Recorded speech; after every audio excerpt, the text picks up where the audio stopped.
నమస్తే, welcome to star TV. ముందుగా headlines చూద్దాం. విద్యుత్ ఛార్జీల పెంపుపై వైసీపీ పోరుబాట. వైఎస్ఆర్సీపీ అధినేత మాజీ ముఖ్యమంత్రి వైఎస్ జగన్ పిలుపు మేరకు పోరుబాట. కూటమి ప్రభుత్వం రాష్ట్ర ప్రజలకు ఇచ్చిన హామీలో పూర్తిగా విఫలం చెందారు. సంతాప సభ నిర్వహించిన మండల కాంగ్రెస్ యూత్ కమిటీ. తప్పు లేకున్నా చితకబాదిన ఖాకీలు. బాలకృష్ణ డెడికేషన్ కి ఫిరా అవ్వాల్సిందే. నితీష్ రెడ్డి తొలి హాఫ్ సెంచరీ, టీమిండియా 291/7.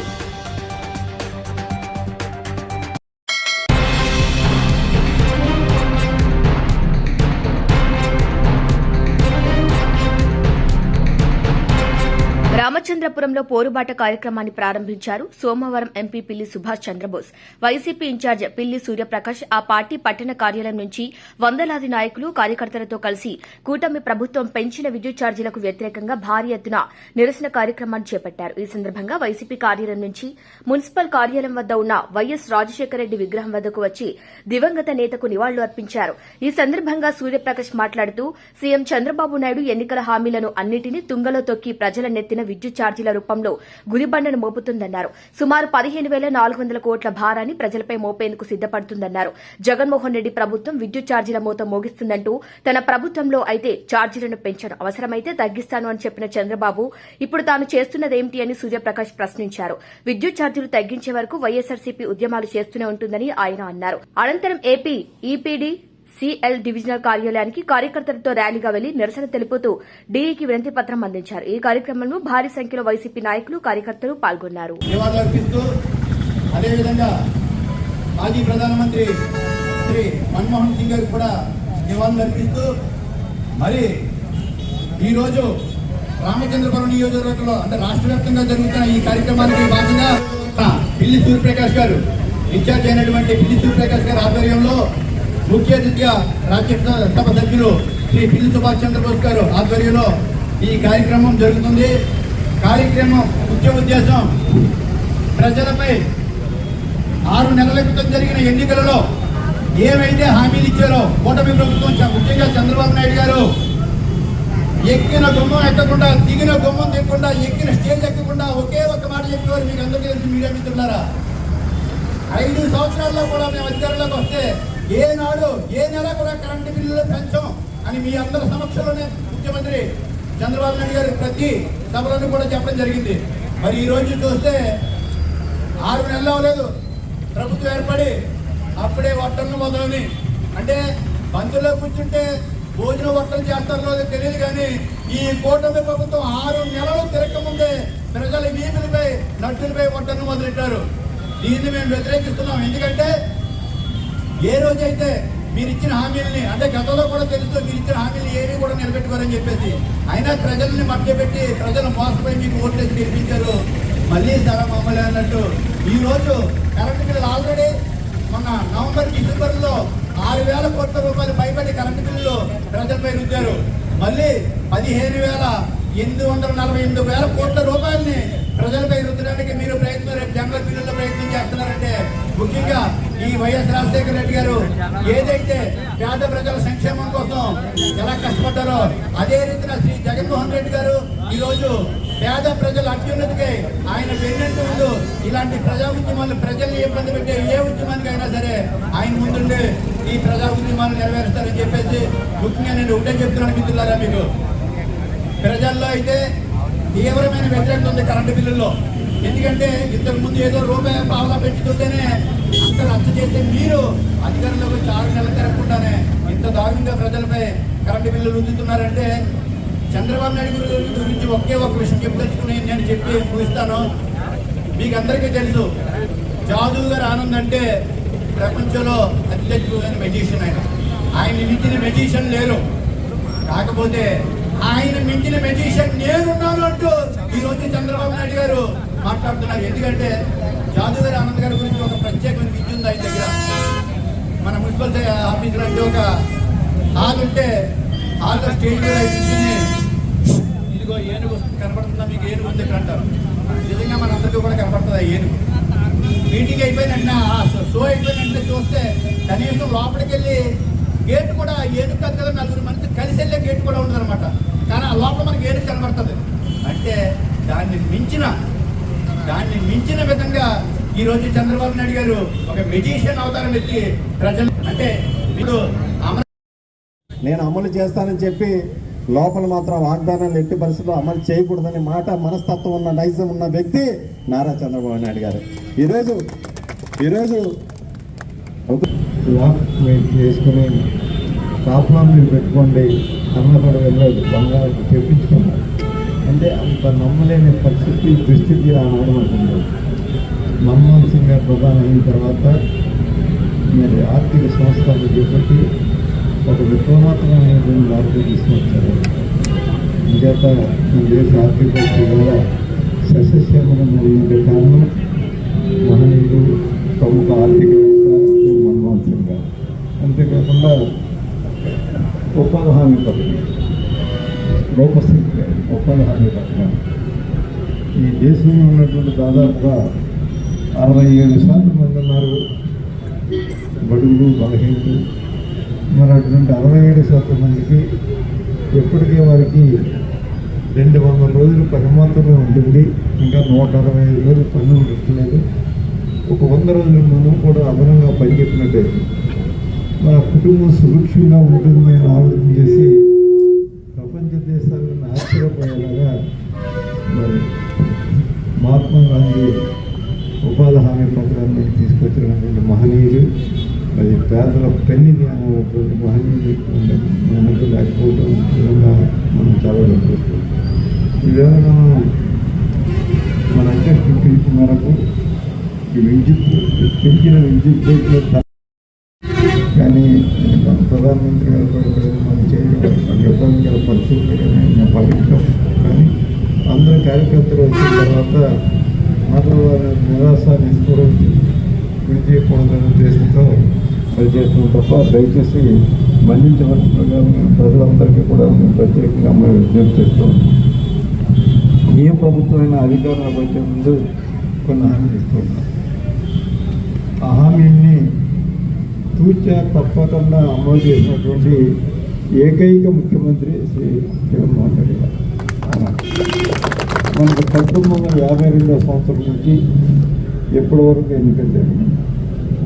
ఈ ఎన్నికల్లో ఒకే ఒక్క జగన్మోహన్ రెడ్డి గారు తప్ప ఇచ్చిన హామీని అమలు చేసినటువంటి ఒక్క ముఖ్యమంత్రి గారు కూడా లేదు. ఒక్కరు కూడా ఏకైక ముఖ్యమంత్రి గారు. అనేక ఇబ్బందులు ఎదురైంది. ఎన్ని ఇబ్బందులు ఎదురైనా సరే మనం ఒక మేనిఫెస్టో ప్రకటించినప్పుడు ఆ మేనిఫెస్టోని అమలు చేయకపోతే ఇంకా ప్రజలకి విశ్వాసం పూర్తిగా పోతుంది.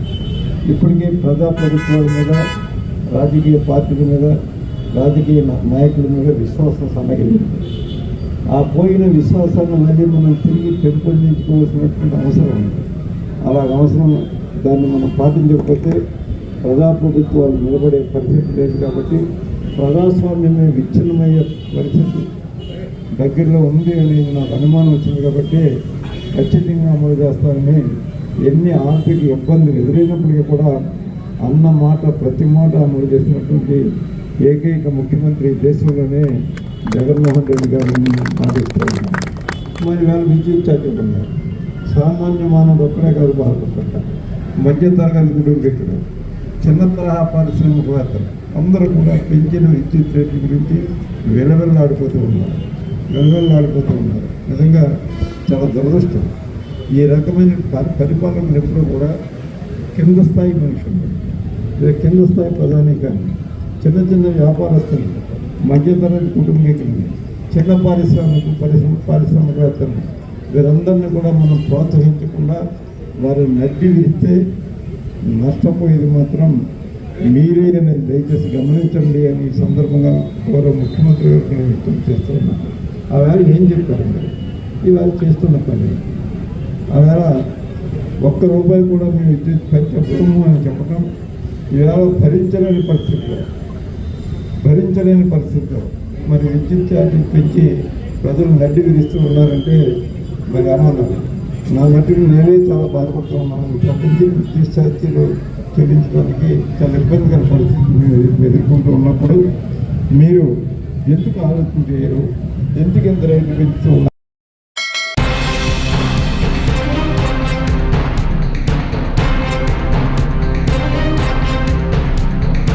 ప్రభుత్వం పెంచిన కరెంటు ఛార్జీలకు నిరసనగా వైసీపీ పేద ప్రజలకు మద్దతుగా పులివెందులలో శుక్రవారం పోరుబాట కార్యక్రమం చేపట్టింది.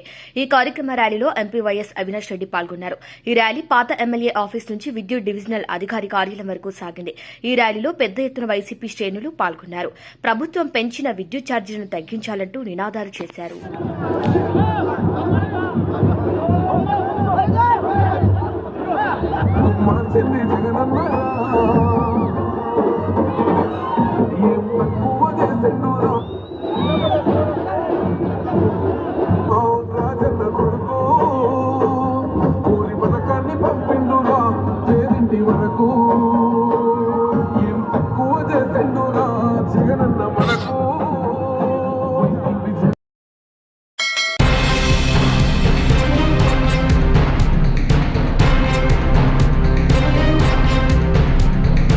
షాద్నగర్ నియోజకవర్గం కేశంపేట మండలం కాంగ్రెస్ యూత్ అధ్యకుడు రమేష్ ఆధ్వర్యంలో సంతాప సభ నిర్వహించడం జరిగింది. మాజీ ప్రధాని మన్మోహన్ సింగ్ లాంటి మహానుభావుని ఆకస్మిక మరణం చాలా దురదృష్టమని, ఆయన చేసిన సేవలు గుర్తు చేస్తూ అలాంటి మహానుభావుడు ఇక రాడు అని, ప్రధానిగాను గవర్నర్గాను దేశ ప్రజలకు గొప్ప సేవలు అందించారని కొనియాడారు. ఈ కార్యక్రమంలో పార్టీ శ్రేణులు, కార్యకర్తలు కోనేరు రాము, భీమయ్య, హనీమూన్ మల్లేశం తదితరులు పాల్గొన్నారు. ఏకైక ఆర్థికవేత్త మన్మోహన్ సింగ్ గారు, భారతదేశానికి మన్మోహన్ సింగ్ గారు తెలంగాణ రాష్ట్రానికి ఆ రోజు 2004 నుంచి 2014 మధ్యలో ఉపాధి హామీ కానీ తెలంగాణ రాష్ట్రం ఏర్పాటులో కీలక పాత్ర వహించిన ప్రధానమంత్రి గారు, అణు ఒప్పందంలో అమెరికా నుంచి అణు ఒప్పందాన్ని చేసిన ఏకైక ప్రధానమంత్రిగా డాక్టర్ మన్మోహన్ సింగ్ గారికే ఈ ఘనత దక్కుతుంది. ఆయనకు తెలంగాణ రాష్ట్ర ప్రభుత్వం, అదేవిధంగా తెలంగాణ రాష్ట్ర ప్రజలు, యూత్ కాంగ్రెస్, ఎన్ఎస్యుఐ అందరి తరఫున ఘన నివాళులు అర్పిస్తున్నాం. శ్రీయుత గౌరవనీయులైనటువంటి మన మాజీ ప్రధానమంత్రి అయినటువంటి మన్మోహన్ సింగ్ గారు నిన్న రాత్రి అకాల మరణం చెందినందువలన తెలంగాణ ప్రభుత్వం నుంచి ఈరోజు సెలవు కూడా ప్రకటించారు. దానికి ముఖ్యంగా కేశంపేట మండలంలో యూత్ కాంగ్రెస్ తరఫున ఘన నివాళులు అర్పిస్తున్నాం ఈరోజు. అదేవిధంగా ఎన్నో విధాలుగా కాంగ్రెస్ ప్రభుత్వానికి చాలా ఏదుడు బాదుడుగా ఉన్నటువంటి ప్రధానమంత్రి అయినటువంటి మన్మోహన్ సింగ్ గారు ఆర్థిక వ్యవస్థను చాలా మంచిగా నిలబెట్టి అందరికీ సమానత్వంగా చేయడంలో దిట్టగా ఉన్నాడు.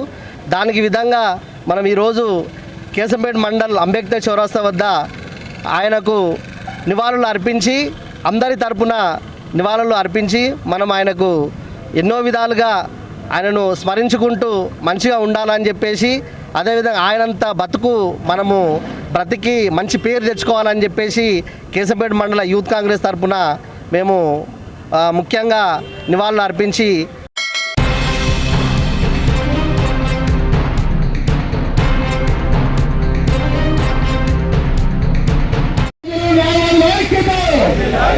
बीजेपी कैंपలో కోడి సంఘాలు నిర్మించేందుకు బీజేపీ క్యాంపులో జిల్లా కోడి సంఘాలు నిర్మించేందుకు ఇప్పుడు జిల్లా పిఆర్టీ అధ్యక్షుడు కుమారెడ్డి గారు మాట్లాడాల్సిన కోరుతున్నాం.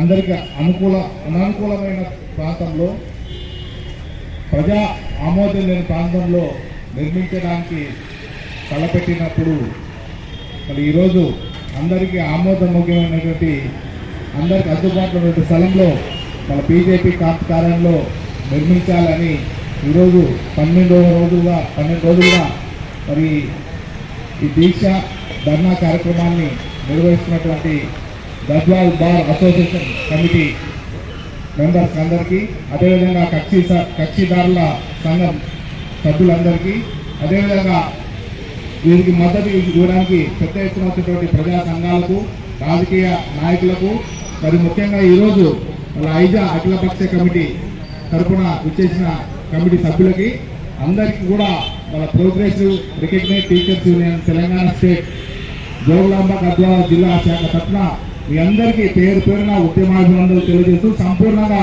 మద్దతు మేము ప్రకటిస్తున్నాం. ఈ సందర్భం మీ యొక్క పోరాటానికి ఖచ్చితంగా మేమందరం తోడై మీరే మీ అందరూ మేమంతా ఉపాధ్యాయ సంఘాలంతా కూడా మీ ఎంట ఉంటామని మనస్ఫూర్తిగా ఈ సందర్భంగా తెలియజేసుకుంటూ, గతంలో గొప్పగా చెప్పాము కానీ ఏ ధర్నా కార్యక్రమంలో ఏ దాంట్లో కానీ ఉపాధ్యాయులు వచ్చి పాల్గొంటే ఖచ్చితంగా ఆ ధర్నాలు సఫలీకృతం.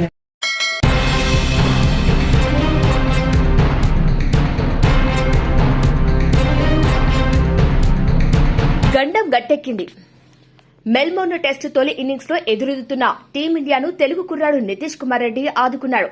ఆస్ట్రేలియాపై తొలి హాఫ్ సెంచరీతో ఫాలాన్ ముప్పు తప్పించాడు. 5 వికెట్ల నష్టానికి 164 రన్స్ తో మూడో రోజు ఆటను ప్రారంభించిన భారత్ కు ఆదిలోనే ఎదురుదెబ్బ తగిలింది.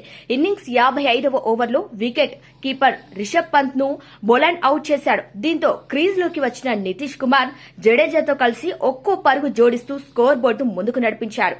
ఈ దశలో మరోసారి ఆసీస్ బౌలర్లు పైచేయి సాధించారు.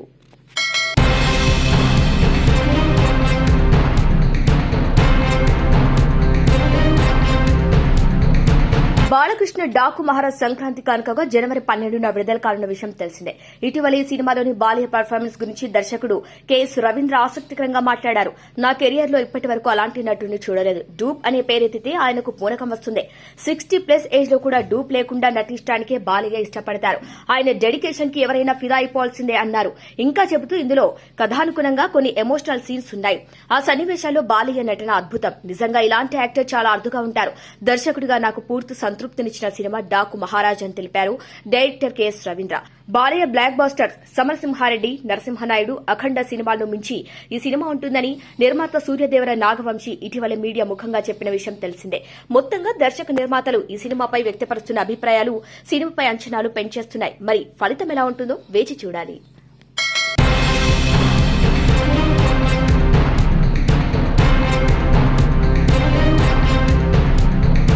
చేయని తప్పునకు నిమ్స్ కార్మికుడిని పోలీసులు చితకబాదారు. చివరకు తప్పు చేయలేదని నిర్ధారణ కావడంతో అతన్ని నిర్లక్ష్యంగా ఆసుపత్రి గేటు ముందు పడేసి వెళ్లిపోయారు. ఈ అమానవీయ ఘటన పంజగుట్ట పోలీస్ స్టేషన్ పరిధిలో జరిగింది.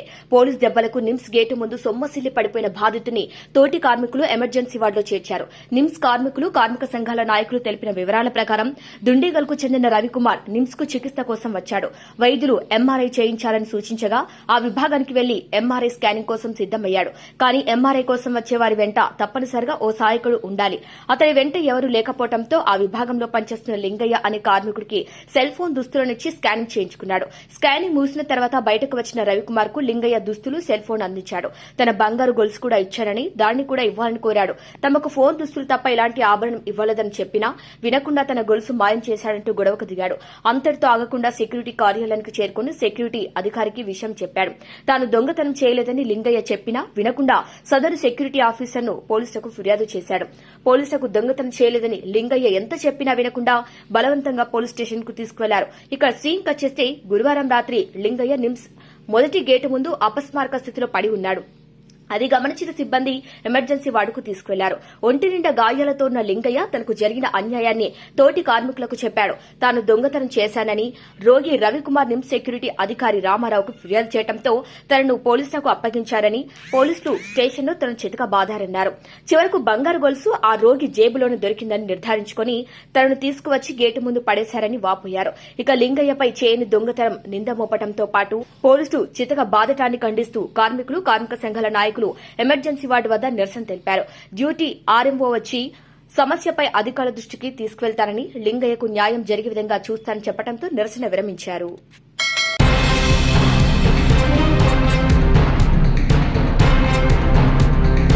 ఇవి వాళ్ళ బులెటిన్ అప్డేట్స్. కీప్ వాచింగ్ స్ట్రాబె టీవీ.